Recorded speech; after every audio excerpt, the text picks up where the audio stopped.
And just as things go, another round of footy, another batch of unexpected outcomes, and maybe a little bit of optimism for some teams and fans that really could use it right now, me included. But round four of the AFL season has come and gone. A lot more action, a lot more things that we need to get into, and a lot more things that we need to ask ourselves and the rest of the footy fan base. But of course, I'm your host, Ross Allen, joined alongside by AFL correspondent Coach Johnny Hess. Coach, how are we doing? I am doing absolutely wonderful, sir. I have to say, an absolutely cracking round of footy. Some expected results, some unexpected results, but I have to say that the week started off really good with a couple of inside 5 point games, couple of Mm-hmm. blowouts. But in all, I loved the round of footy. It was thoroughly entertaining. I cannot wait to discuss this, and with several storylines popping up over the last few days, I'm looking forward to this week just as much. Woo! What better way to get into things though? Because your very own Sydney Swans started off this round of footy action as they took on Essendon. And hey, Donnie, would you be surprised if I told you, okay, Sydney and Essendon they're playing, they have a really close game? Is that a surprise to you at all? If you've watched these two teams play over the last 5 years, this particular result would not surprise you. But to be honest, if you'd have told us 2 weeks ago that this would have been the final score, I think some people would have looked at you and asked you where you were taking your drugs and where you were getting them, because this was a little bit of an unexpected. But when Essendon comes up and spanks St Kilda, I Mm-hmm. think there were a lot of Sydney fans that kind of went, "Ooh, this may not be as simple as we thought," and it proved very much so. This Essendon team is a lot like Sydney. A lot of young kids playing really good footy at the right time. I think Sydney helped out Essendon a lot Mm-hmm. with inaccurate kicking in front of goal. I think it felt 11 17 83 for them. And Yep, Essendon, a slightly more accurate 12 8 80. But I mean, exactly. with the inner 50s, Sydney wasn't able to. I was kind of shocked because Sydney's really good at converting those, and Mhm. it just wasn't. But a guy that was able to convert a lot was none other than superstar Buddy Franklin, as he is able to kick 950. He got up to the big old 950 after a 3 goal performance and a late goal that iced the game. For the Swans as well, you had Luke Parker getting the dirty work done for them. 32 disposals in the middle of the field, 16 contested marks, and the goal for him as well. Really good stuff. Shocker from Buddy Franklin and the rest of the young crew. Albeit against a Essendon team that played up to the competition. I, I I'm kind of iffy. I think Essendon's a little bit better team than some people thought. I think this really showed this is a solid team, but I think in some situations, I think Sydney had that kind of stinker win. Mm, And let me expound on that a tiny bit. yeah. They did not play the style of footy that they had played. There were far more fumbles, Mm-hmm. far less accurate kicking. They were a little less structured in the back, and it kind of showed. Plus, the goal kicking we already kind of said is that three or four of those goals go in, and this game is not even close. But unfortunately, we were wayward in front of goal. We were very Mm-hmm. wasteful, as I tweeted several times. That I think that's really what kept this game close. Is if Sydney kicks it between the big sticks a couple of times, two, three of those, this is not a close game, and this may be a blowout earlier in the third quarter, Right. like the previous two or three games. But they were continuing to kick behinds, letting Essendon stay in there. Essendon would get something good going. So this is an Essendon team. They are going to give teams trouble. Nick Cox is the guy I would say right now, keep an eye on. A 200 centimeter player who can play the wing. He's got speed. He's a right footer, but kicks a left footed goal Mm-hmm. in this game on the run. Very impressive. I have to say, a very, very, very, very well done game by the Essendon Bombers. From a Sydney Swans and a coach here, I tip my hat to this Essendon Bombers. Keep an eye out. This team is going to give teams headaches this year. Well, he kind of took the words right out of my mouth when he first started with that. Because the question that I asked over on our Instagram and Twitter, which you can follow us Twitter at Fourth Long Radio, Instagram at Fourth Long Radio. Links are everywhere. Just go to thefourthlong.com. That has everything for you. But I put out this post asking the question: is Essendon underrated? Because if we look through their games, a 1 point loss to a good Hawthorne team, a 3 point loss to the best team in the AFL right now. They blew out St. Kilda, who had a great win against West Coast this round, which we'll get into here in a moment. And then, yeah, they had the blowout to Port Adelaide. But 3 of 4, 2 games of 5 points combined of a loss and one blowout. I think a lot more people need to give this team credit. And Donnie, I don't know if you're claiming from our preview show for the season that Essendon's going to be the wooden spoons holding up at the moment. Because I like them. And I think they're going to be good. Like, give them like 3, 4, 5 years. This is going to be a really good Bombers team. This is an Essendon team, kind of like Sydney is that I didn't know how their youth was going to impact them. It, it, I love it though. I love seeing the youth movement for both of these teams. Like I think these are two teams that I think in the next 5 years are going to be in that mix with Fremantle and with Brisbane that are going to be flag contenders because they've got a lot of youth that's coming up and getting going at the right possible time. This is an Essendon team that I'm going to say it right now. I don't think they're going to be wooden spooners. I think North Melbourne's kind of wrapping that up with a nice little bow quite early, unfortunately. But I'm not seeing them in the bottom four. I'm seeing them nipping a Frio, nipping a Hawthorne, maybe getting. I hate to say this for some people. Them getting a Collingwood, maybe getting a GWS. We'll have to see. I'm not going to guarantee that. You just never know. But this is. I don't see this as a bottom four team. I see this as a team that they're going to be the middle of the road team, but they're going to get a ton of great experience into seeing young players. Seeing Jakey Stringer come back and play really well, I think only helps this team out a lot. I'm thoroughly going to enjoy watching this Essendon team kind of grow up this year along with the Swans this year. This is another team that it's almost a must-watch team because you just never know what you're going to get. It's so much fun with that one. Speaking of, with you talking about, contenders, legit contenders this year, let's talk about what Richmond isn't looking like right now, and that is legitimate contenders this year, as they now drop back-to-back games with a pivotal matchup. We were talking about this in last week's show, Donnie. A pivotal matchup between Port Adelaide and Richmond, a rematch of the 2020 preliminary finals. And Port Adelaide gets their sweet revenge, albeit probably not as sweet as it would be, Richmond won the flag, and Port won a regular season game early in the year. So all those headlines say sweet, sweet revenge. I don't know about that one. But Port Adelaide does win this. They win a really important game. And what I kind of thought was ironic in the way is it looked like Port Adelaide won this game by using the Tigers strategy against them, forcing handballs, not really letting Richmond get their footing or really get or keep it throughout this game, forcing dirty play and turnovers and mistakes, and really pressuring this team. But also, Port Adelaide gets this win. But at what cost? As Zach Butters, Connor Rosie, Tom Cleary, Fantasia, and Xavier Dermza injured in this one. So, you win some, you lose some. At least you get that W on the board. You're still top 5. You're 3-1 right now, looking good. But for the coming rounds, this really might have a bad effect on them. This is one of those is that I almost tweeted this as I was watching this. I almost tweeted, is it September already? Because this was a final style of footy game. It was tough. It was physical.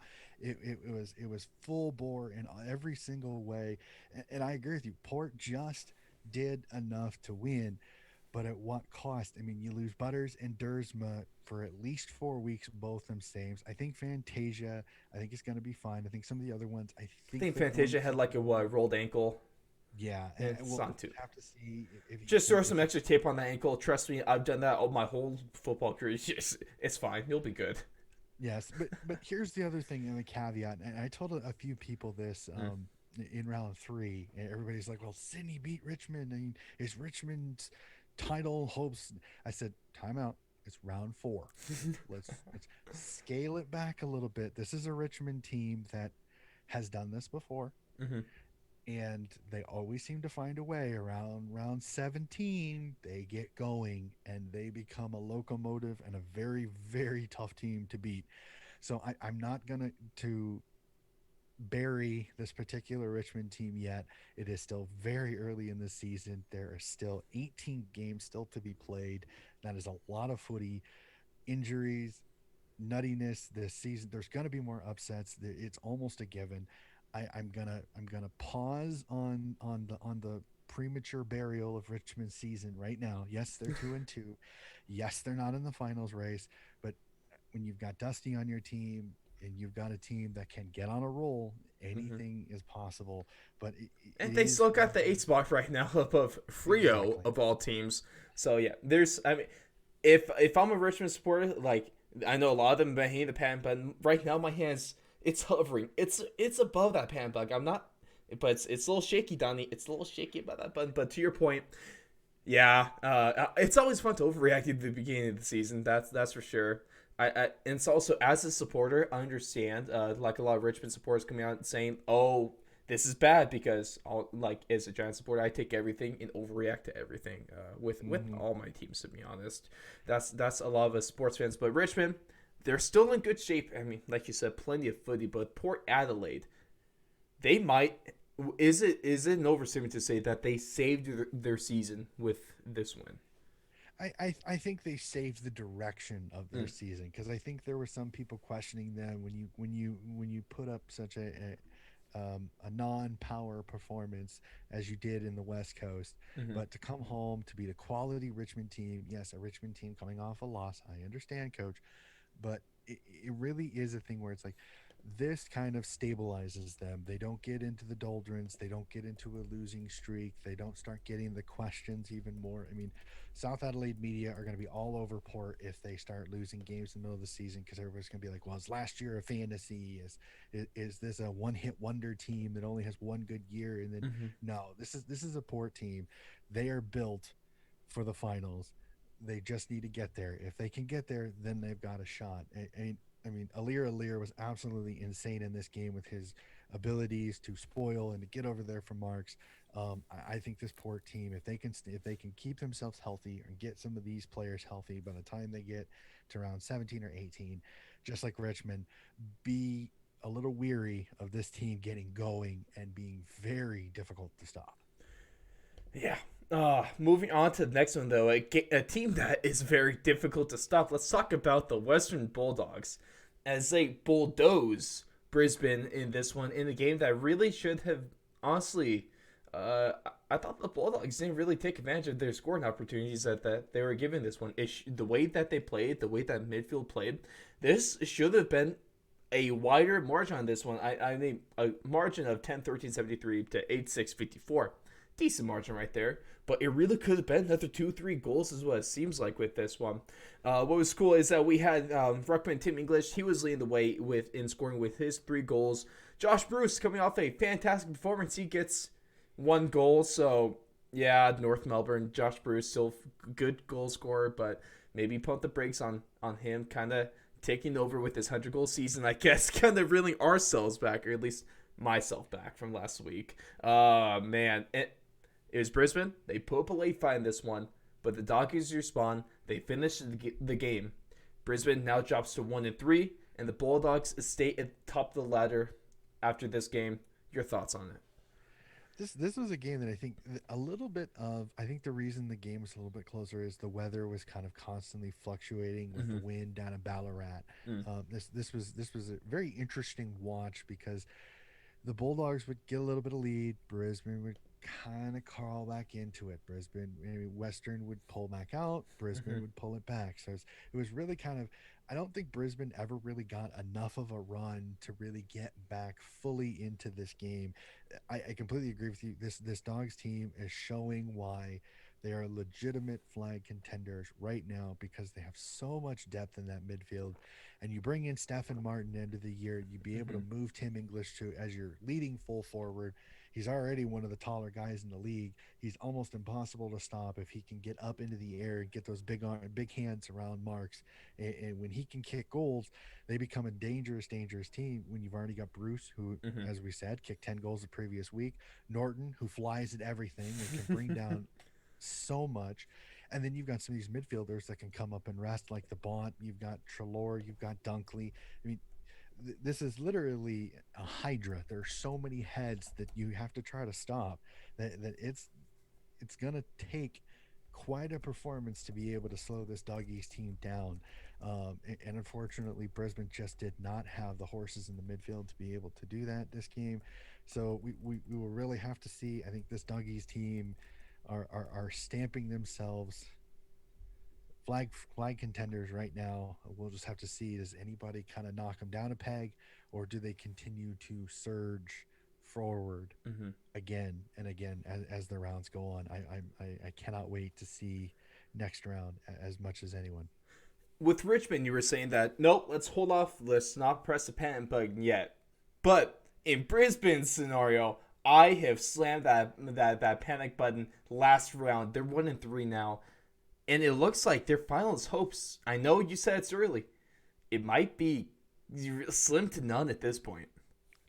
I don't know if I would go slim to none, but I would definitely, if I'm on the Brisbane Lions, if I'm a Brisbane Lions fan, I'm definitely looking at this going, oh boy, who's our next few matchups? Well, this week doesn't give you much of a benefit. You have Essendon this week, who, Mm, as I have they just could beat you. previously stated, They could beat you. they're going to be tough. It doesn't get any better with a Collingwood team that's slowly getting stronger. Mm-hmm. Oh, yeah, and then 3 weeks, who do they get? Port Adelaide. Those Mm-hmm. are your next 3 games. Not exactly, if you're a Brisbane Lions fans, filling you with a lot of optimism, because Essendon can nip you if they get going. Yes, it's at the Gabba. They're at home. Brisbane gets to go home. Might be a good sign. I think Brisbane. We can discuss this a little bit later in the tips. I think Brisbane wins this one, but Mm-hmm. then looking at it, it's like Carlton, Port Adelaide, Frio. Once you get past Port Adelaide, a nice little 2 game run with Frio and Gold Coast, so you can maybe get yourself back. But but this is a Brisbane team that you, you got to try to win at least the next 2 or 3 in a row just to get your confidence back. I mean, I think it's possible, but that Port game just looks is looming very ugly as the third game of the next 3. That's not going to be an easy win, even at home. No. Man, it's. I hate to say it, but man, I I've been extremely disappointed by Brisbane this year, especially coming off what we saw last year. I was expecting nothing but a build onto that, but one of the things you said earlier, in one of our earlier breakdowns, is that teams are almost figuring them out now. Or the other thing is that Brisbane might have just over exceeded last season, and now this is a Brisbane team that they actually are. And man, that has to be a little disappointing if you're a Brisbane supporter with that one. A little bit. I think there's so much young talent on this team that I think a lot of people just they saw the continued upward trajectory. You finish second on the ladder twice in a row. Everybody's thinking, well, this is the year. Maybe they win the minor premiership. They get to a grand final, and it doesn't help. Cam Rayna goes down with an ACL at the start of the season. You bring in Joe Danaher, but you don't know how he's going to gel. And right Mm-hmm. now, Danaher, Hipwood, and Cameron are not they're not functioning as a very solid forward unit. Danaher's kicking the occasional goal. Cameron at times looks lost. Like I hate saying it, but he does. He looks lost. He is not. His identity as kind of that key forward up front is kind of gone now that Mm-hmm. Danaher's there, and he's not taking on the pocket role that I think he could be absolutely electric at. He's not really excelling at it. It's like he's stifled. I Mm-hmm. don't know what it is. Hipwood's Hipwood. He's kind of an enigma. He'll have great moments, and then he has moments where you're like, really, Really? really. So it's kind of like these 3. Like if they were all functioning at top level, I think Mm-hmm. Brisbane is an absolutely dangerous team of forward. But right now, they're just, I mean, they're like oil and water. They're just not mixing right now. And I don't know what Coach Fagan's going to have to do to get these 3 going, but he's going to need to figure something out, or maybe he goes to the point where he drops a Hipwood, he drops a Cameron, and maybe says, "Hey, get your head clear and start playing footy, or you're going to find yourself sitting for a game here. I don't know. And that really wouldn't be the worst thing that you can do in a situation like this. We'll see if they're able to pick it up starting in round 5 once we get to our tips later at the end of the show. A team that we go to next is one that got blown out last week by the aforementioned Essendon, and they beat a team that just put a whooping on aforementioned Port Adelaide. So this was an extremely weird game, and I just was blown away by the final score here with St. Kilda defeating West Coast 15-12-2 to 13-4-82. They shocked the Eagles. They make a statement coming off a bad loss from last week. This was led by fantastic fourth quarter performance when they came storming back and just really took this game over. They were led by Max King with 5 goals in this game, a guy that was able to put stuff on the board in that fantastic fourth quarter. And Donnie, what caused this West Coast fourth quarter collapse?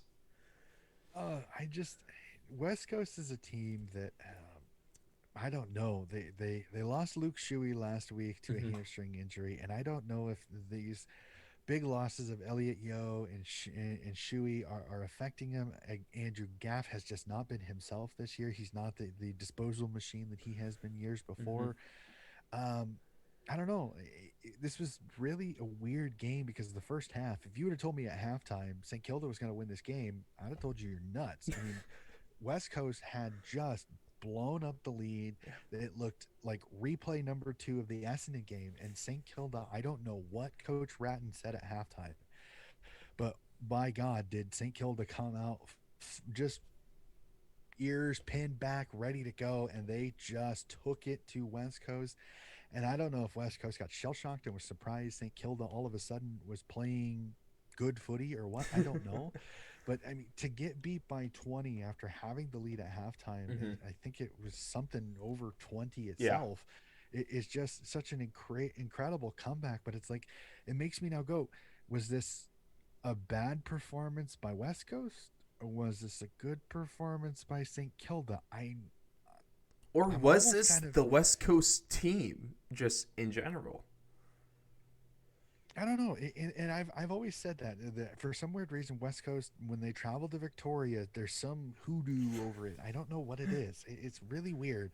This West Coast team is just not consistent enough playing in Victoria. So I should have maybe seen this coming, but man, St. Kilda just, I don't know. They have become an enigma. Like I went back and forth with my tips this week, and I can't remember who. I'd have to look and double check and see who they play this week, just before our tips. But it's just like, oh man, this game was just, I mean, mind blowing emoji. Like, They literally. St. Kilda does take on Richmond, so like we said, very winnable game for this St. Kilda Saints team. A weird game for Richmond. Of course, we'll give our tips for this one because this is going to be a really interesting one to pick. And now, is this a bad sign for West Coast? Can St. Kilda use this as a push to make it into the top 8? Right now, they said 11. Who is going to benefit the most or hurt the most from this performance?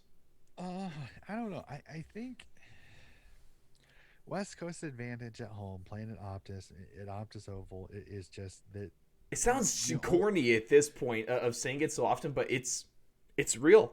But you almost want to go that they're probably going to win at least 8 of their home games. So there's 8 notches on their belt already. And then they're going to steal a few on the road. You give them usually 3 or 4. So they should make the final. So I'm not really, I'm not going to put a ton of stock into this West Coast Eagles team again.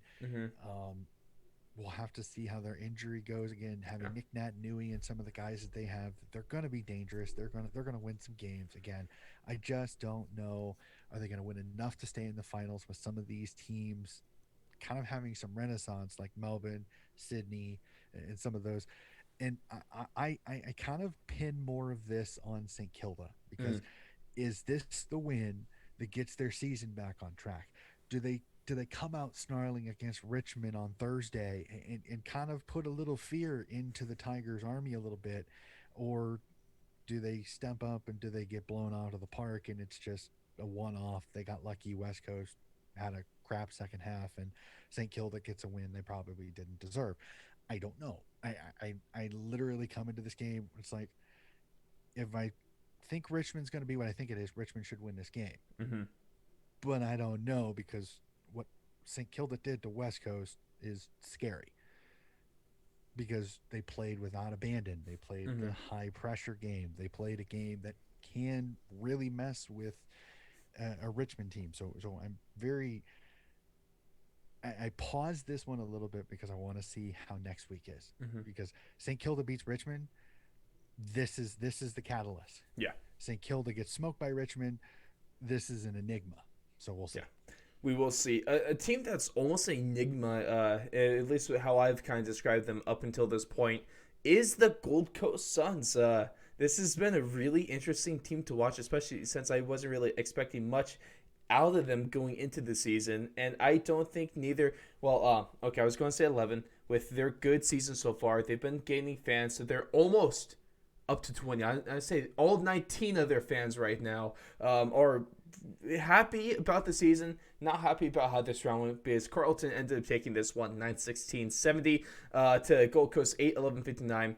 This was a hard-fought game that Carlton won, even with the shaky fourth. But if you look at that 9-16, this game could have been a lot worse for Gold Coast if Carlton was able to find a way to, hey, let's kick it through the middle. Yeah, let's try that. And please don't get me wrong, I know it's a lot harder than just say but yeah. I'm not just some dumb American. Please trust me. One thing, even in a loss, I would like to highlight one of the bigger highlights of this game was Gold Coast's ruck, actually, because this is a depleted, injured kind of part of their team.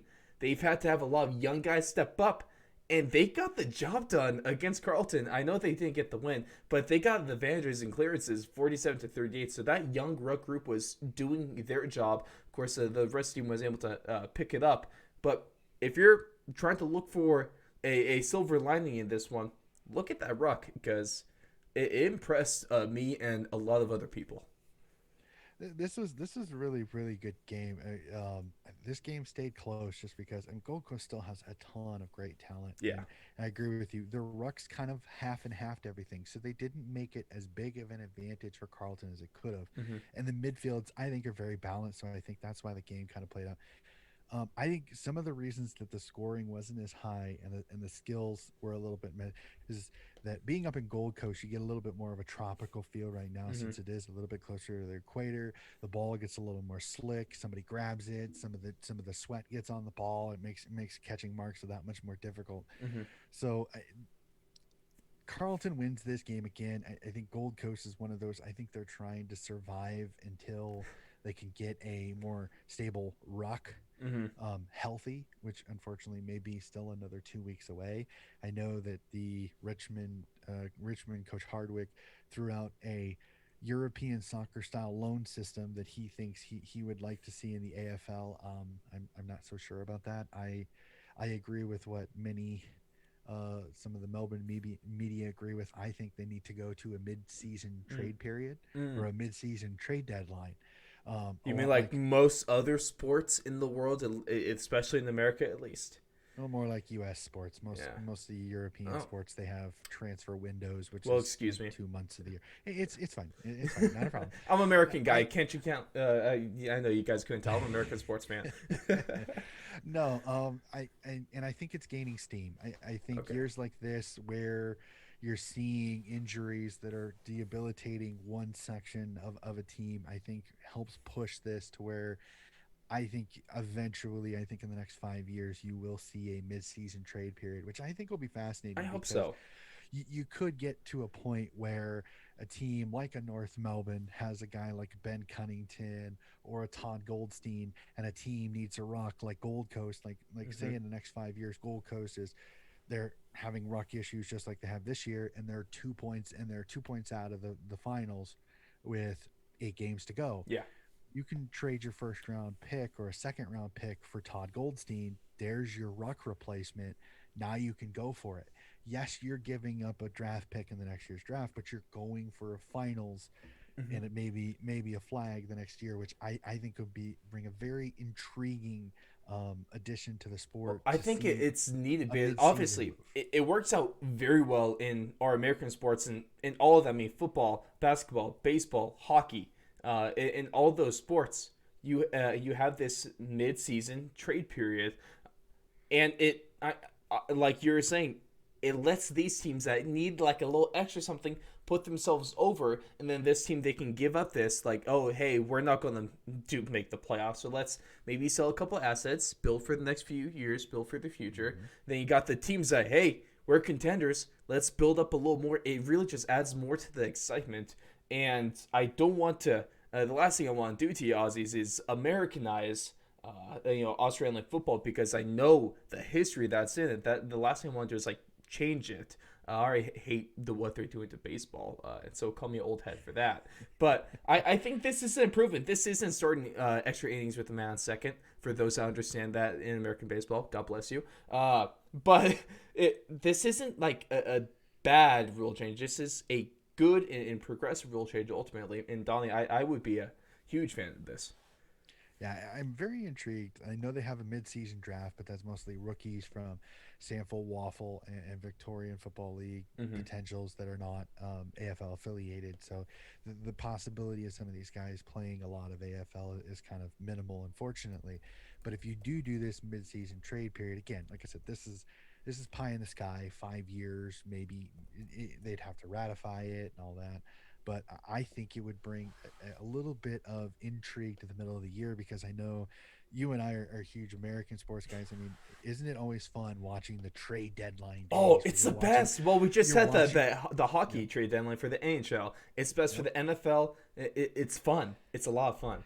Because you sit in front of your TV and you're waiting to see if maybe your team makes a move, and you're talking, and sports radio has so much fun because they're constantly going, well, we could trade this person for this person or this draft pick. So it brings a whole degree of Makes our job change. fun. Oh yeah, and it's a lot of fun. We'll have to see. Like I said, Yeah. it's pie in the sky stuff. I mean, if it doesn't happen, I'm not going to complain about Yeah. it. But this is a perfect situation here where Gold Coast can go get a Ruck in the trade period, and maybe be able to salvage maybe making the finals, instead of basically kind of going, well, we're done, because there goes your Ruck stocks and you're having to play catch up for so much time of the year, unfortunately. And just one thing before we get into the next game, which I'm super excited to talk about, of course. I just want to flex this knowledge I've learned, Donnie. One of the things I was saying about that rule, I'm not trying to, I'm learning Australian culture and stuff like that. I have learned what a snag is. Yeah, you saw that on Twitter. Well, it's because I saw it on Twitter. Well, it's because I saw a picture with the AFL tweet. I was like, and it was a hot dog in a white piece of bread. I was like, oh, I only do that when I'm out of buns. So I asked the question. No, it's something that they do. Even they prefer over buns. So hey, you learn something new every single day. It's called a snag. They just call it a sausage, right? And so or something like that. A sausage. Wasn't it like called a dogwood? Just Is it called a dogwood? snag. Snag. But Yeah. I learned that.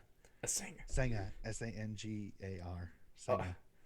So I'm learning, guys. I appreciate like everyone in the comments on YouTube and stuff. I love you guys. Really, really making this fun for me. Yeah, and the other part about it is I know, since you have to watch AFL, have you seen the commercials for Bunnings Warehouse? Yeah. Okay, you can get a sausage senga at Bunnings. It's basically Really? kind of like Sam's Club over here in the States. Oh, is it like an IKEA where it's like a big store, Kind big of. warehouse store? It's almost more like a Home Depot, a Lowe's type of place, but then Gotcha. it has like the Sam's Club, like you get the foodie type of places there, so you I- can get a sausage senga. And I will say different stuff like Australian that. commercials hands down better than American commercials, and I will always love the first really thing I learned about Australia is Macca's, Macca. That's fantastic. But I digress. Let's get back on topic, Donnie, and let's talk about GWS. Never surrender. They get their first win of the season, and it was a shocker to me because they beat a normally good Collingwood team. We'll talk about it in a moment here, but GWS, they win by a 30-point margin on this one. They finally get on into the win column, and he had a good great game last round with the 5 goals. But Captain Toby Green, he gets another 5 goals. He gets it behind, and he had a truly more breakout performance in this one that really helped lead GWS to a win here. And what was the nice thing it was almost a feel. When I watch a GWS game, typically, Donnie, I am frustrated more than anything because they just look like they don't know what they're doing out there. I know obviously they do, but it just looks like that. And it's weird, but they looked, dare I say, like a team in this one. They cut out the sloppy play we're accustomed to seeing. It looked like they were playing just well flowing footy in all facets of the game. Also helped that I mean besides Toby Green, you had Bobby Hill just playing out of his mind once again. No one's surprised by that. Just making plays happen, getting the ball down the field. He got in the goal. He got 11 disposals, plenty of scoring plays, plenty of clearances, and man, I'm happy. It's just gonna be one win for a while, but thank you. We're not North Melbourne. This is a quite an interesting game because I think a lot of people looked at this and went, well, Collingwood should win this. Collingwood coming off is a Me better included. performance. GWS, so many injuries, losing Canelio, DeBoer, and Phil Davis Mm-hmm. all in the span of a quarter and a half. I'll even put my hand up. I thought Collingwood should win this. I think GWS will compete because they've Mm-hmm. got some talent there. But this was just literally, this is a Collingwood team that I agree with what some of the footy media in Victoria have said is they're in a no man's land because they're not rebuilding because they just traded Jaden Stevenson, one of their highest draft picks in the last couple of years. They're not going for the flag because they really don't have the roster right now to be a flag contender.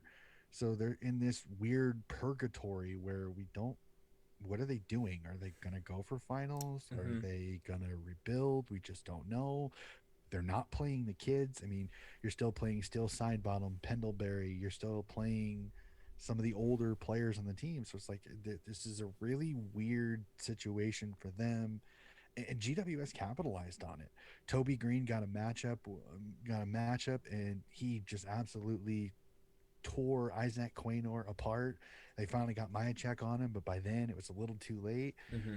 Then Layson comes back in, and he's back to kicking goals and causing more issues up forward. So this is a GWS team that maybe Leon Cameron found something. But we'll have to see. Is it more of Collingwood's ineptitude in the back? The fact that now there's rumors Darcy Moore's Achilles is bothering him to the point where he may have to sit out here soon. Taylor Adams goes down for Collingwood, one of their best midfielders, so their issues are just exacerbated. So this is a Collingwood team Mm-hmm. that is like, I don't know, like you'd have told me before the round, and I thought Collingwood would have won this one easily, but Yeah. they just did not put in a performance that was worth winning. GWS did, so a well-earned victory for GWS, but it more shines massive lights on this Collingwood team on what the heck is going on. Well, a couple questions to that, Donnie, is what I have. Maybe two. It might not be the right answer, but it's a couple possibilities. One is that their on-field play is suffering because of what is happening off the field. Because with this whole presidency, there's still nothing there. Nothing's been done. They haven't really appointed like the next president. So is that something that they have to get done? That they have to make a priority, or is there also a possibility that Coach Nathan Buckley is he overcoaching this team? Um, I don't know. This You wouldn't think the presidency would have that much of effect on Mm-hmm. the on-field performance, but I think there are some decisions that are going to need to be made by him that I think are affecting the group. Like mainly Coach Buckley. Like when you have interim, I mean, Eddie McGuire steps down over 2 months ago, and they still don't have one person running the ship. You have Come two on, interim people come on. going at the same time. So it's this really weird off the field kind of just nuttiness that is Collingwood. And the crazy part about going approaching your thing with overcoaching with Bucks Mm-hmm. is that I don't know if it's overcoaching. I just think there's not much that Bucks can change. Mm. Like unless the only thing really right now that he can do, and he's been real hesitant to do it, is to go full rebuild and play the kids. Because as I kind of said, he's in this weird purgatory where if he plays the kids and kind of gives up on this season, Mm-hmm. is he gone? Because he's in the last year of his contract, Mm-hmm. and he's already stated in previous interviews, if he feels he is not going to be the next guy to bring a flag to Collingwood, he'll step away after this season. He really has taken a club first mantra, which I as a coach I appreciate that I bought them. Yeah. he takes that, but it is putting Collingwood in this weird stage where it's like, do you let Buckley finish the season off knowing that you're going to move on from him? Mm-hmm. Or do you see if he does bring in the kids, he can inspire the kids, they start playing a little better, and maybe then you talk about contract extension. So it's, again, we're 4 rounds in, but this there's so many question marks. Is Buckley going to be there? When is the full-time president going to be there?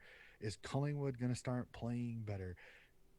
Do I agree with you? Is Bucks the right fit? Mm-hmm. Even so, there's more questions than answers in Right. Collingwood, At which is least fascinating. right, for Collingwood's sake, though, you always have a answer, and that's to the question: who is the greatest footy player on earth right now? And that is none other than Mason Cox. He looked fantastic Oh in this game. man. I mean, breaking ankles. The little baby giraffe was he. You heard Mason Cox's name a lot in this game, and I know. Don't chastise me, damn it. I know he's not the best, obviously, because that's Bobby Hill. Oh no. Maybe not. It's fun. But Mason Cox, he looked great, and it's always fun. This was like the perfect game for me because GWS wins. They look good, but also Mason Cox, one of my favorite players, just because he's that lone American, got to represent. He looked great, and people still hate him because he's great. Give him a street corner booth because he was selling candy. He sells candy and gets by two people in one. The best part about it is you can get by Shane Mumford because Yeah. Shane Mumford is like a brick wall with legs. Okay, that makes sense.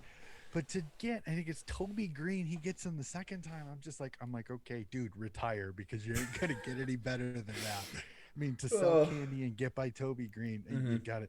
It takes some cojones to be able to attempt it, let alone pull it off. So I got a small golf clap round of applause for Mason Cox there because somebody get him a street corner because he was selling candy So today. someone gave him a street corner, someone gave him a white van, and for those that don't understand that joke, I am so happy that you're that innocent. Let's go into the next game with North Melbourne taking on Adelaide. And Donnie, I'm only going to say it once this round, as opposed to the last few rounds, but good team, bad team. There we go. We could sum it up. I mean, Adelaide 16-13, 109 to North Melbourne's a respectable 68 points put up by them. So hats off to the Roos for being able to do that. We still get Taylor Walker, adds another 3 goals to the season, sadly. And he is still on pace, going off the conversation we had last week, talking about a 100-goal scorer. Taylor Walker, still on pace. He's on pace for 110 right now, averaging about 4 goals a week, 5 goals a week. So, that's still alive. There's really not much else to say, though, about this game. Adelaide looks great. But before we get off it, just real quick, Yes. is that this really was a game that it's a tiny bit misleading because North Melbourne was in this game for the first 3 quarters. It was the fourth quarter where it got away. If you I get in it. just, In it. just being, I'm not saying they had a chance to win. Okay. I'm saying they were in it. Okay. Let's reel it back a little bit. Okay. They were contending. They weren't probably going to win it. Adelaide had pretty much led most of this game, but Yeah. it was where North Melbourne was within 2 goals for a good chunk of this game. And Adelaide kind of pulls away late in the fourth quarter. Again, Taylor Walker, another great game. Scholl gets the Rising Star nominations, has something over 20 disposals, kicks a goal, has another great game. It's about time Sydney stops taking all the rising stars. Damn. I know, right? And finally, they decide that, yeah. So, But I mean, Adelaide, it was a workmanlike performance. Wasn't exactly the flashiest win in the world. Another win for Adelaide, Mm-hmm. so they already have the same amount of wins this season as they had all of last year. So they're already overachieving for the Wooden Spooners of last year. So hats off to the Crows. I believe North Melbourne. I do not believe they're going to win a game this year, but this was a little bit more of a respectable performance than the Yeah, previous couple of weeks. So. I can get behind that sentiment right there. And the capping game for round 4 was a good game between Freo and Hawthorne. This is one of the ones that we were talking about. This might be able to surprise some people in terms of competitiveness in action, and I think it kind of lived up to it. I thought it was a solid game all around. I'm more happy about I mean, what after what Frio's coach said to them last week, essentially saying, "Yeah, you held your teammates out to dry." That really must have struck a nerve with this Frio team because, depleted or not, they played angry and they played a very, very good Frio game with it. A good team game with this one. It did help that Nat 5, like you said, he did end up making his return, albeit a bit rusty with his 6 behinds, but he was involved in 11 scoring plays, a match-leading tally with that, and it's huge that they're able to get 5 back in. 2 straight wins for the Dockers, Donnie. Are they turning things around? This Frio team, again, like I think if they keep getting more and more healthy, they're going to be more and more dangerous because they're so solid defensively. They do just enough to win games. This is a Hawthorne team. I'm not super high on this Hawthorne team. I think they're still aged. I think they're still they don't have the young talent coming through that some of the other teams, some of the more elite teams in the league have. So this is a Hawthorne team that I think really I'm seeing them in the bottom half. They're going to compete. Alistair Clarkson again is a genius. He's going to. This is just the first quarter killed Hawthorne in this game. It really did. Frio got out to a big lead, and Hawthorne just scratched and clawed and climbed, but just couldn't get over the hump in this game. So this was one of those. The 15-point margin really kind of flatters Hawthorne because they really kind of spent most of this game playing catch up throughout all of this. A really good performance by Frio again. Nat Fife is an absolute superstar. The funniest part about it is he goes 0 for 6, and then as soon as the game is over, cameras caught him going back out, still in his kit after the game, having goal kicking practice after the game, after everybody had left. And that's the kind of stuff you want to see. That's the kind of stuff you want to see, man.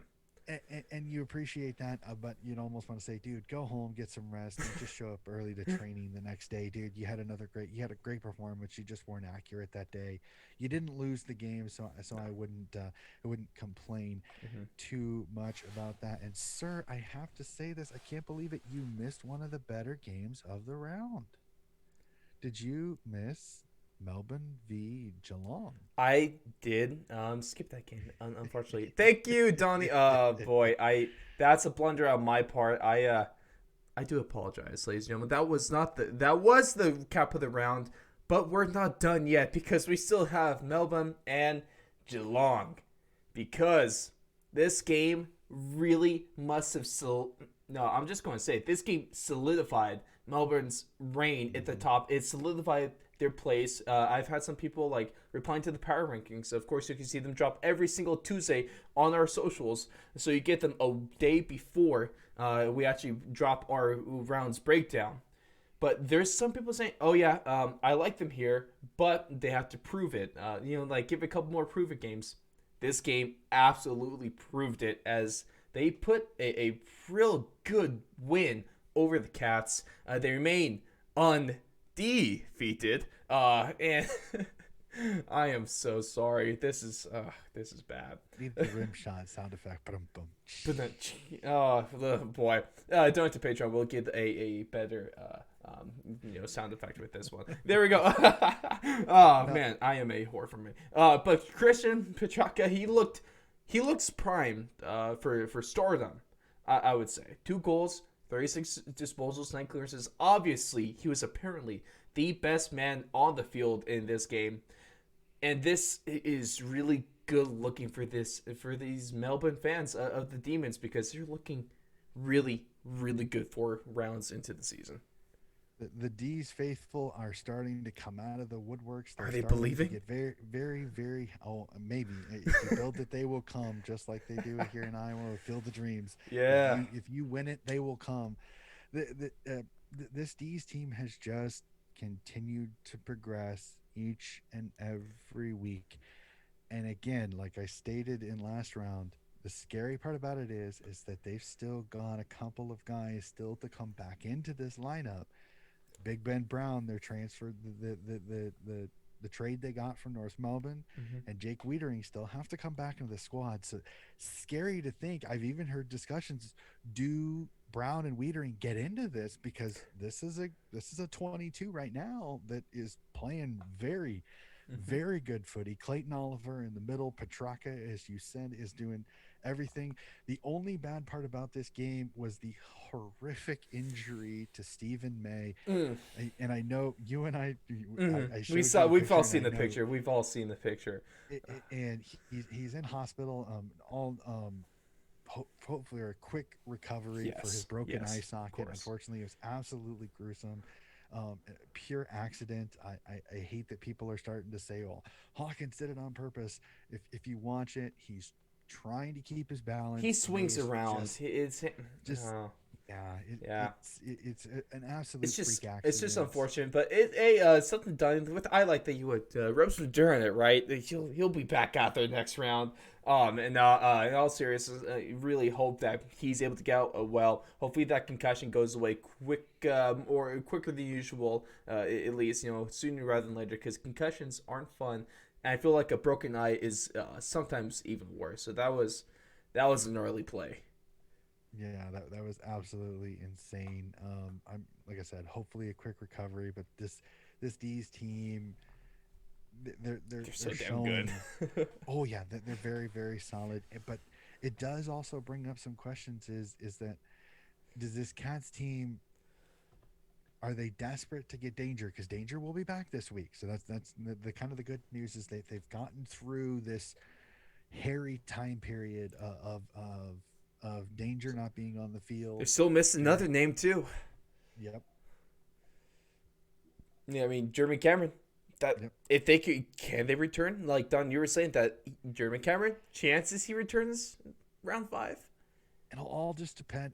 I think it'll all just kind of depend on the coaching and how he handles training. I think if I'm Chris Scott, I play him in the VFL and I play him limited minutes because I just want to test it.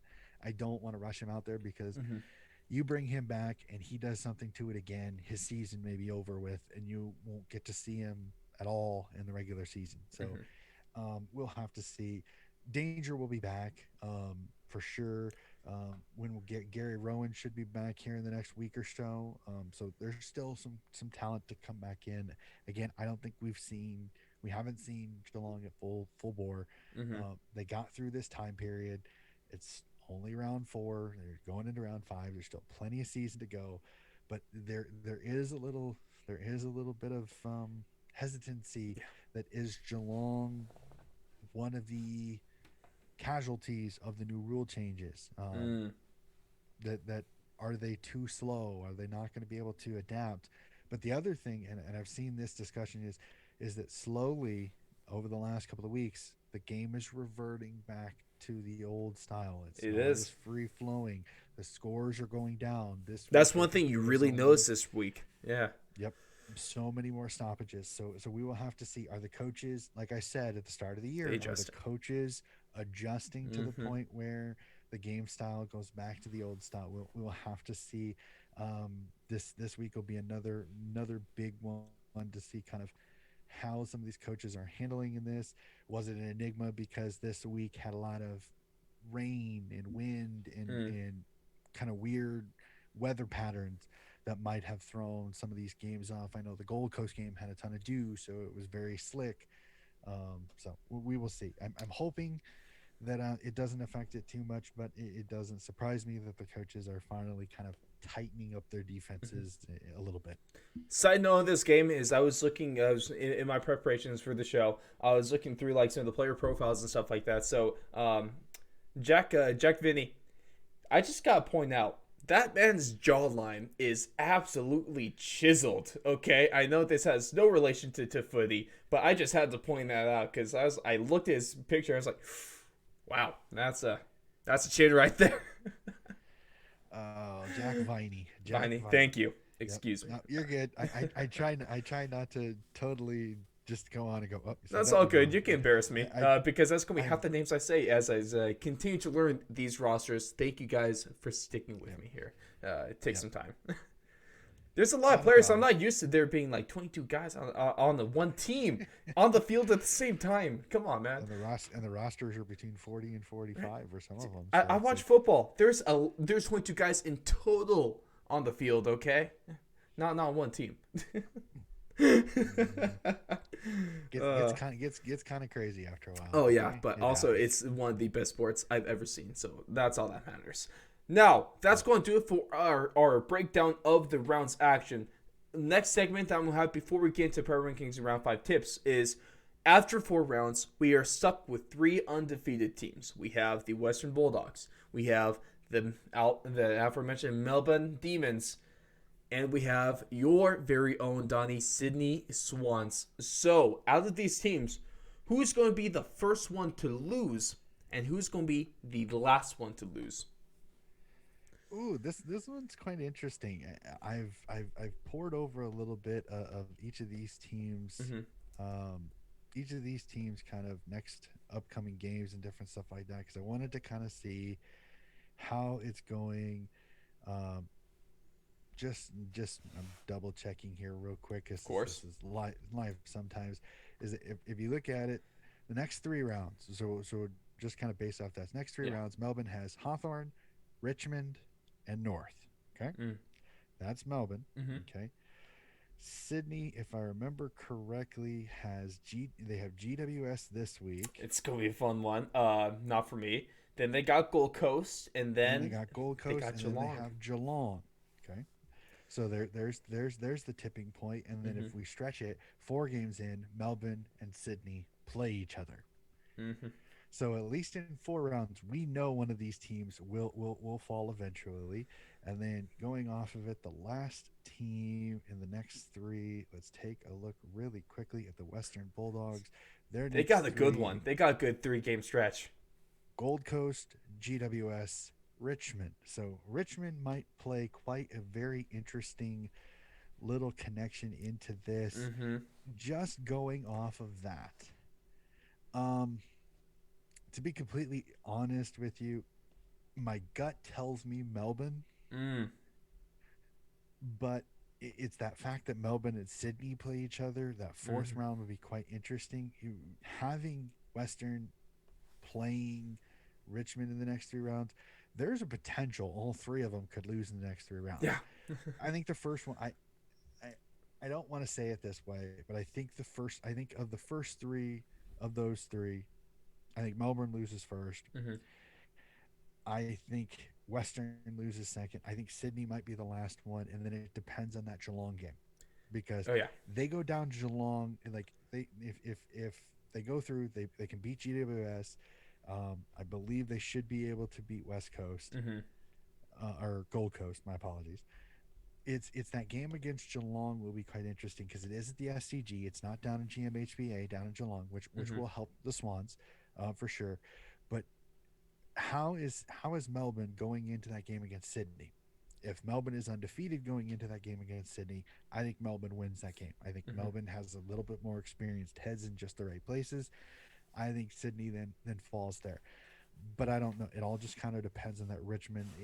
If I think Melbourne goes down first. I think Sydney's the last undefeated just because I think Richmond's going to test Western Bulldogs because Yes. I don't know if Western has really been challenged Mm-hmm.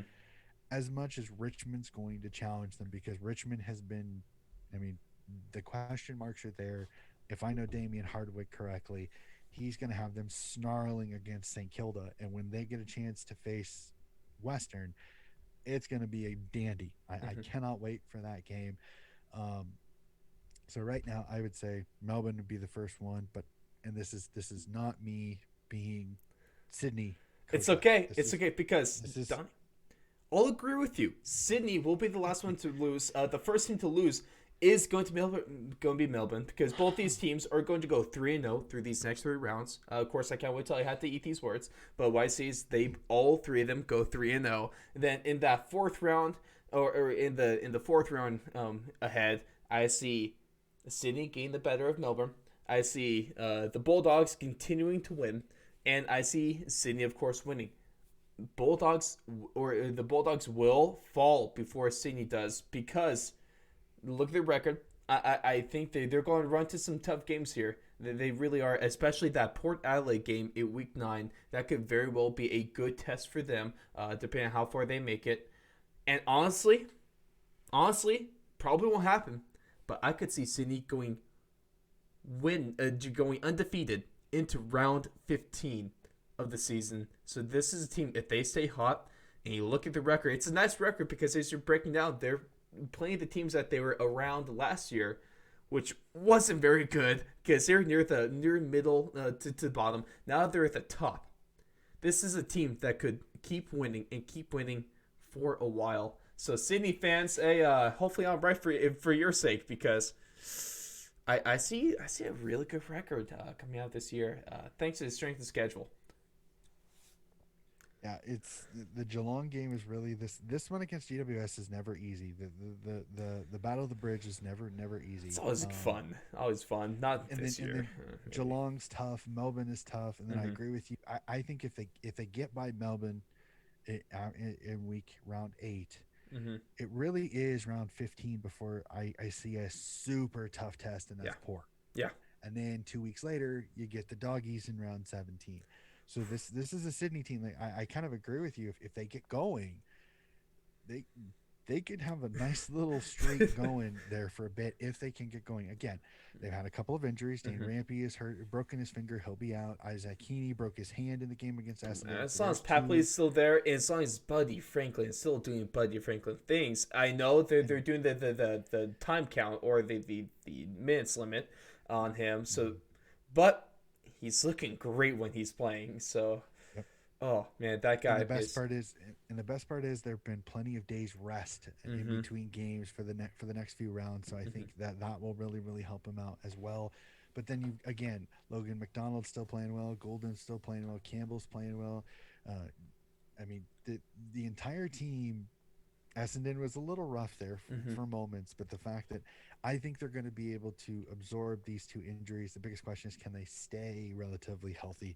They start getting 2, 3, 4 injuries, then they're going to come back to the pack a little bit. So we will definitely have to see about that. But it's going to be a battle of attrition. I cannot wait to see.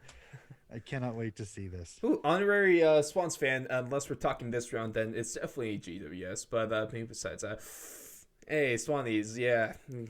Good job, guys. And speaking of the city, Swans, let's roll on into the round 5 power rankings. And a team based off some stuff that happened last round, going on what they're able to do, and the team they're able to beat, they're going to get back into the top 5 of the power rankings, and that's going to be Port Adelaide after their win over the Richmond Tigers.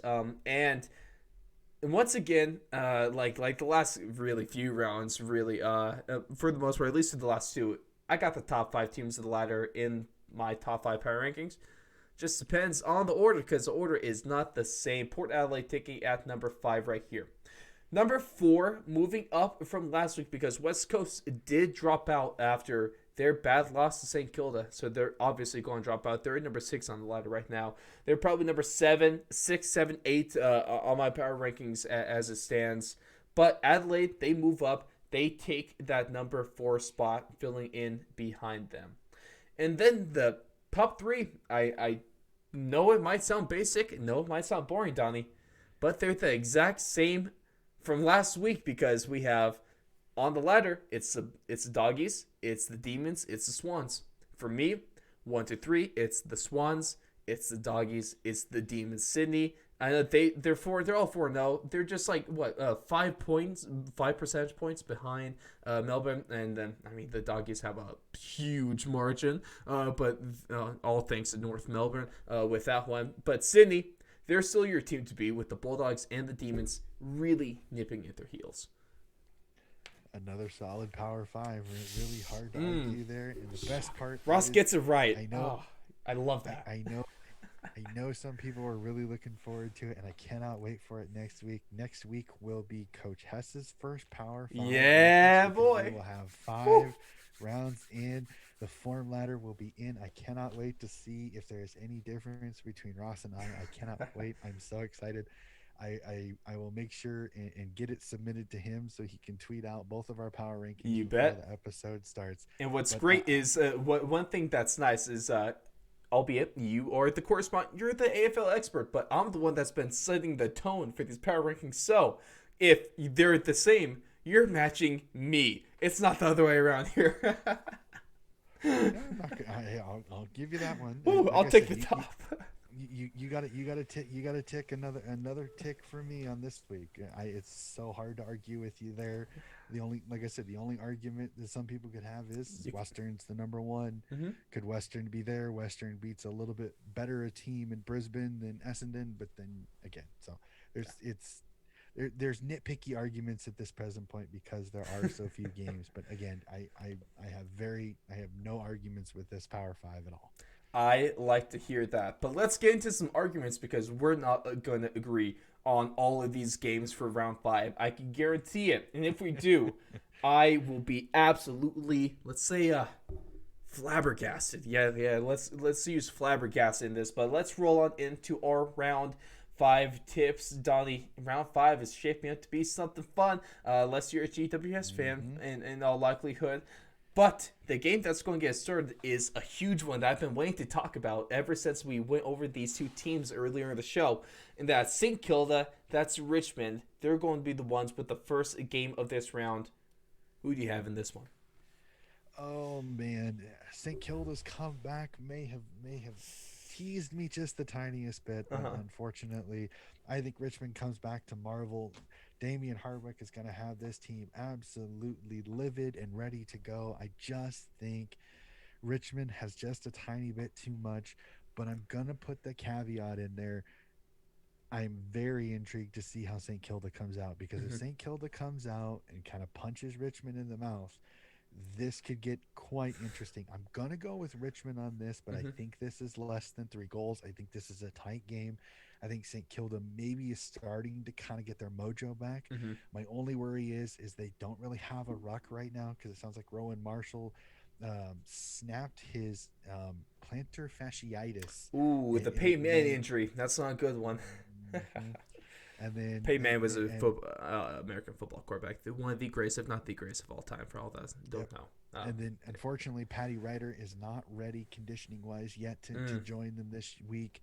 So I think the ruck stocks might be a little light. We'll definitely have to see. But I'm going to go with Richmond on this one, but I think it's a little bit closer than some people are thinking. Awesome, Johnny. First game, and I'm already going to have to disagree with you on this one. I know the brain says Richmond, but the heart says St. Kilda, the Saints on this one. I think they might be able to keep up this momentum. They might be able to keep things rolling. And like you said, if they get a good start, Richmond might not be able to find themselves how to react.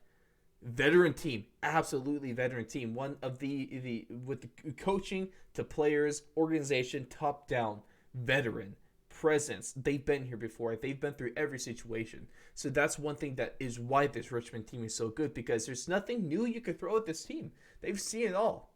But I like the momentum that St. Kilda's on right now. I'm going to roll with them in this one. Our next game, both teams coming off of losses. We have West Coast and Collingwood. And to me, I don't like where Collingwood's going. Mason Cox is going to kick 10 goals in this one, but West Coast is going to ultimately come out this one on top. Optus Stadium home cooking for the West Coast Eagles. Come on now. I know Collingwood went out there and won in the preliminary final, but this is not the same Collingwood that went out there for the finals. I think West Coast has just got a tiny bit too much. Optus Stadium magic. I don't know what it is. Something there. It's the fourth quarter light show is what I think it is. Gotta be. It must totally rack brains or whatever. So I It agree wrapped probably with while I you. was watching. I know. We will go with the Eagles here. Hmm. And before to just real, and I don't mean to interrupt this, but No. I'm gonna throw this in. Yes. Um, this Saturday, Hmm. the AFLW Grand Final is on at 11 o'clock. The Adelaide Crows versus the Brisbane Lions, 1v2. Adelaide Crows with one of the most experienced teams, the two-time champions. Brisbane Lions have been to the grand final 3 times, have never won. The game will be at the Adelaide Oval. Ross, I know you haven't discussed too much AFLW, Hmm. but I'm going to put you on the spot here. Let's put me on the spot. Who do you think wins a Mm. flag? Will it be the two-time champions with Aaron Phillips, one of the greatest women players ever, or is it a young, scrappy Brisbane Lions team that has been a pain in the backside of so many good teams in the AFLW this year?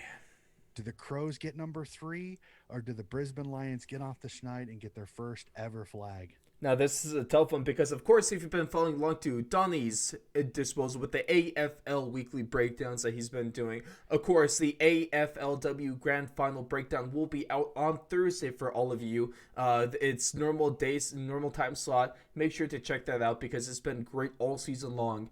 But, Donnie, to answer your question, let's go with, I guess, the team that I could compare this most with the team that's been there before, the team that knows how to get it done in the big game. Let's go with the Crows. Let's go with the Crows on this one. Not a bad guess. I What know about you? many. Of course, I or I do you have to tune in to the AFLW Grand Final show to figure out what Donnie Hess is going to go with? um I'll give you a quick preview. Oh, I okay, actually okay.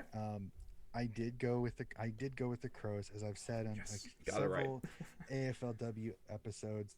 It is so hard to pick against a team with Aaron Phillips. Aaron Phillips is an absolute monster athlete. I Mm-hmm. mean, considering she's one of the oldest players in the league and is still one of the best players in the league, Mm-hmm. she is an absolute animal.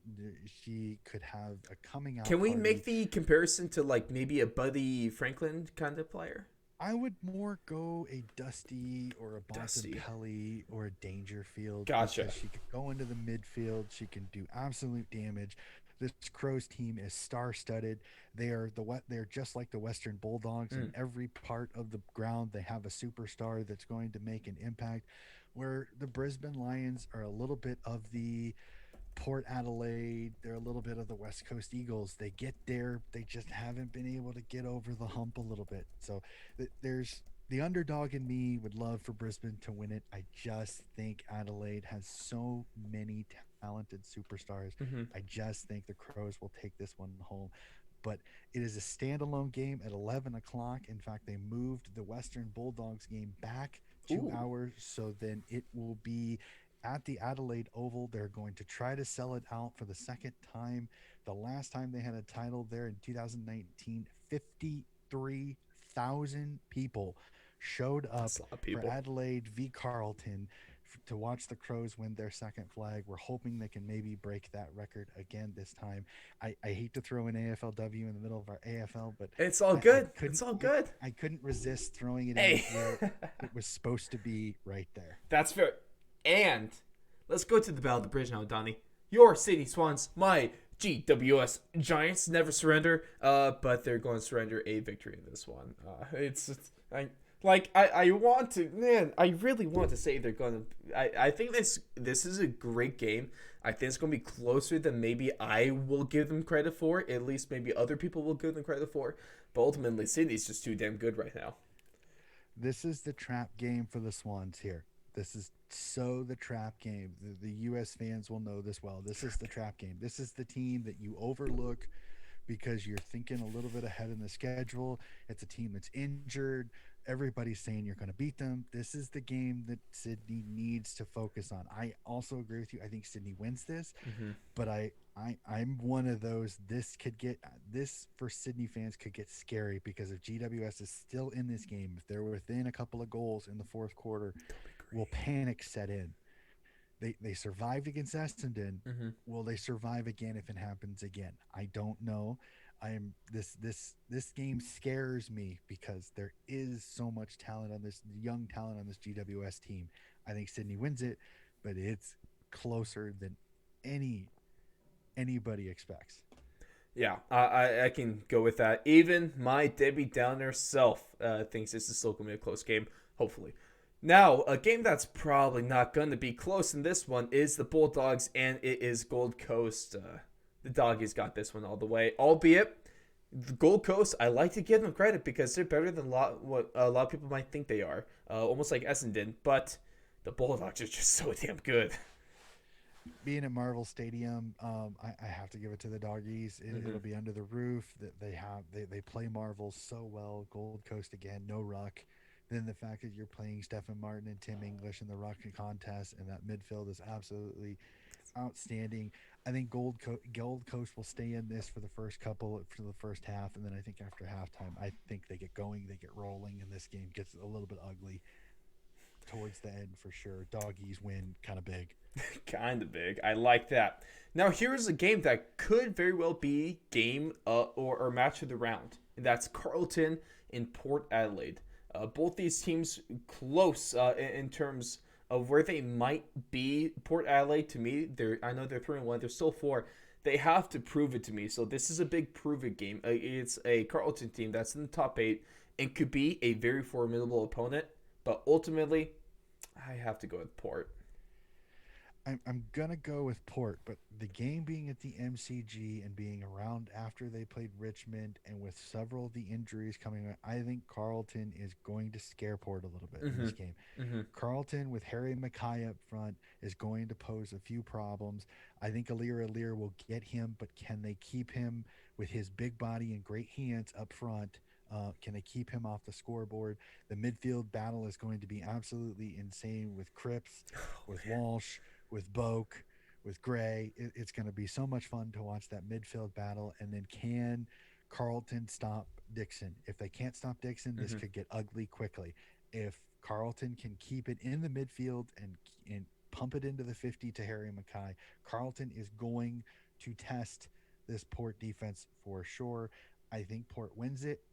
But again, this one is my upset special. This is the one, if I say there's an upset in this round, this is one of them. I have a couple of them this round that I'm like, will not shock me if this is is an upset.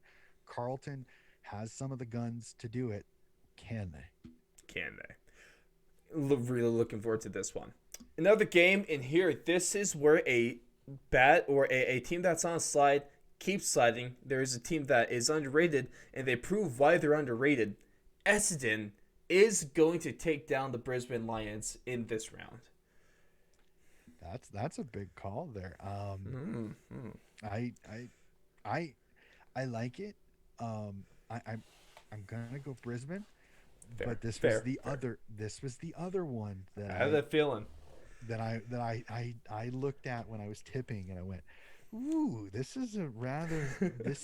tasty game here, because yes, it's up at the Gabba. So I think Brisbane home cooking, I think that's the reason why they'll get over. But Essendon, kind of like with Sydney, they're going to scare Brisbane a little bit. I think they're going to push Brisbane. They're going to test Brisbane. I think Brisbane has just a tiny bit too much class in the forward line for Essendon's D. But this is a scary proposition. This is another one, kind of like Carlton, that if an upset happens, this is one it will not shock me, because Essendon has so many good, solid young talent. They've played really, really well, and they're playing with house money, is why I love to watch too. I mean, there's nothing holding them back. There's no reason to hold back. They're just going for it, and that's dangerous. That's dangerous when you combine talent with with like just kind of no consequences to losing. That's how you get these teams that can go on a run. And no expectations, right? A team that had no expectations last season, but now is getting a tremendous amount, is Adelaide, and they're going to be taking on Freo in this round. And I think this could be another one of those trap games. I could see Freo winning this one. I could see them pulling it off, but I have to go with Adelaide. I'm going to go with Adelaide. Adelaide Oval is always so tough to play at. Freo is a defensive-minded team, so I think they're going to test if Taylor Walker can get open. Nat Fife coming back, does he have a little bit more solid kicking forward? This is a Freo team that's dangerous because you just don't know what you're getting. They still haven't really showed their true identity yet because they've had so many injuries. I think Adelaide nips them, but this is within 2 goals. I think this is an absolute cracking game. It's a good game. This is one that's going to come down to efficiency kicking and efficiency kicking in front of goal, which Freo has not been good at. And I think that's the difference there. Adelaide's been a lot more accurate in front of goal than Freo has this year. So I'm both teams the Crows the nod on this one. Both teams are going to have scoring opportunities. It just comes down to who can convert those opportunities more often than not. A team that's in Hawthorne that they've been solid. They're a good team, but they're going up against this buzzsaw that is the Melbourne Demons because they have been playing out of their mind, and it does not slow down here. Melbourne takes this one, and they take it by a few goals.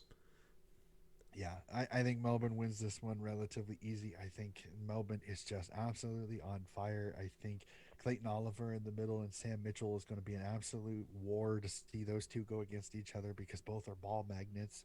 So that'll be a lot of fun. But I just think Brent gone in the center with the Ruck taps, I think it's going to give his midfielders a lot of give. And the potential of Ben Brown being back this round could be quite a tasty opportunity against a Hawthorne team that just does not have the height in the back. I think Melbourne wins this one. I don't think it's super huge, but Melbourne win again, keep the undefeated streak rolling. And now, if Melbourne wins this, the other team from Melbourne is also going to win their game against Geelong Cats. Of course, no, they're not. I'm kidding. This is a really good. I'm not cruel, sir. I know I'm bold, but I'm not that bold. Okay, let's just tone it down a little bit there. Geelong, this is a great game. This is a game where it's like, let's get back on track. This should be a good game where you could test out like some things in a way and really solidifies this. I mean, I'm saying like it's almost like a practice game where they should be able to practice what they want to get better at. And not take a loss. Ultimately, what it is, Geelong. Oh man, Paddy Danger, welcome back. Here's a chance for a 40 disposal game. Holy moly! This is Tommy Hawkins. Be prepared to potentially kick 9. Potentially. Hey, you better be. I'm so jealous of anyone that's going to have Dangerfield in their fantasy football lineup this week. Oh man, it's gonna be fun. The Geelong people I think are licking their chops in this one because this is a perfect get yourself together kind of game at just the right time after kind of the loss to Melbourne. Geelong wins this one big.